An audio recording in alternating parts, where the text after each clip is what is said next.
Next topic है बेटा reforms in a capital market. Capital market में कौन कौन सी रिफॉर्म्स आई हैं? वैसे तो ये आप जब खुद पढ़ोगे तभी आपको होंगी, और इसके बाद आपकी एक कमेटी है वो भी मैं आज आपको बताऊंगी, और उसमें भी ज़्यादातर जो टॉपिक है वो आप खुद के पढ़ने से ही होगा।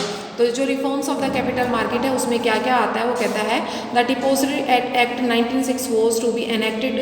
जो 96 का डिपोजिटरी एक्ट था उसको चेंज करके सेबी के अंदर कन्वर्ट कर दिया गया था, जिसमें कि आपकी सेबी की डिपोजिटरी और पार्टिसिपेशन रेगुलेशन 96 बना दिया गया था। स्टॉक एक्सचेंज जो था मॉडिफाई किया गया था एक एग्रीमेंट में, जिसमें कि इंटरेस्ट ऑफ द कंपनीज जो थी उनको एक डिस्क्लोजर दिया गया था 30 डेज के अंदर अंदर। जो आपके प्रमोटर थे उनका कॉन्ट्रीब्यूशन होता था पब्लिक इशू में, ठीक है, जिसका 20% जो था irrespective to their issue size का 20% जो होता था वो प्रमोटर्स को किया जाता था। ओनली जो बॉडी ऑफ कॉर्पोरेट थे उनको ही अलो किया जाता था मर्चेंट बैंक के रूप में। कंपनी जो थी वो buy back of the shares को भी अलो करती थी। जो रूलिंग सेटलमेंट्स थी वो भी आपकी किस में थी, डीमैट शेयर्स वगैरह में की जाती थी। जो ट्रेडिंग वगैरह थी शेयर्स की वो भी डीमेटेरियलाइज्ड होती थी। जो सेबी थी रेगुलेशन 1977 इशू कर दिया गया था।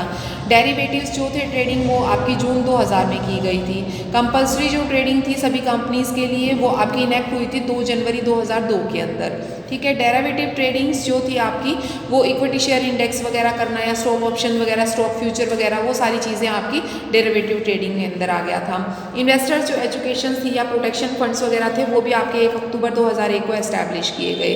फिर वो ऑल जितनी भी स्क्रिप्ट्स वगैरह थी, बीएससी वगैरह थी, एमसीएफ वगैरह थी वो जो थी वो जुलाई 2001 में बनाई गई। फिर जितनी भी रिस्ट्रिक्टेड वगैरह थी इफेक्ट में आई वो जुलाई 2001 में आई। स्टॉक एक्सचेंज जो था, सेटलमेंट गारंटीड फंड जो था वो भी आपका स्टार्ट किया गया, वो भी आपका 2001 के अंदर ही स्टार्ट किया गया। तो ये सारी रिफॉर्म्स हैं, ये आपकी डेट्स वगैरह और इनके अंदर रिफॉर्म्स जितनी हैं वो आपको याद करनी पड़ेंगी। उसके बाद बेटा ये एक कमेटी है RH पटेल कमेटी जो थी, रिपोर्ट जो थी कॉर्पोरेट बॉन्ड्स और सिक्योरिटाइजेशन के ऊपर, वो ये कमेटी आपको सारी एज इट इज़ आपको इस बुक में पढ़नी है और उसके अकॉर्डिंग याद करनी है।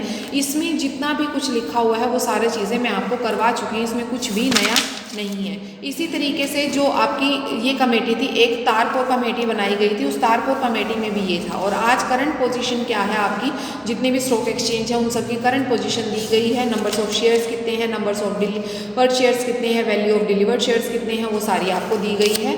तो मेरी तरफ से ये चैप्टर बेटा आपका कंप्लीट हो जाता है। और आप अब जो कंटिन्यू हम करेंगे वो आपका 3rd चैप्टर से करेंगे, ट्रेडिंग मैकेनिज्म, ठीक है, वो आपका कल से स्टार्ट हो जाएगा।